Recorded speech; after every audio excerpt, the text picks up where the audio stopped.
Okay, this is my part of the interview since I'm quarantined. This is my mom, Libby Glosson. The first question is, what advice do you have for young people starting college?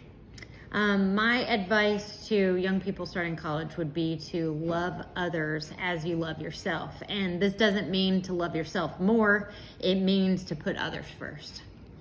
All right. Two is, how do you know what you wanted to do in life? Like, how did you figure out what you wanted to do?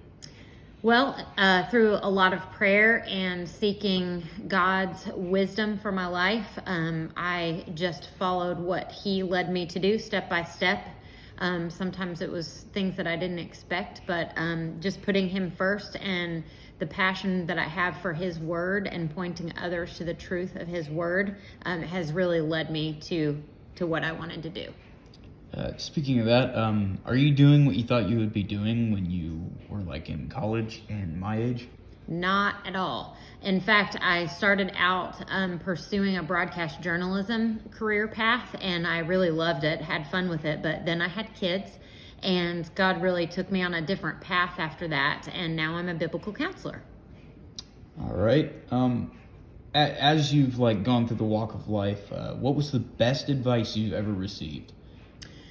Well, I can't think of one piece of advice, but I will tell you something that I've heard over and over again from people older than me and wiser than me is that to do something in my life that brings me joy.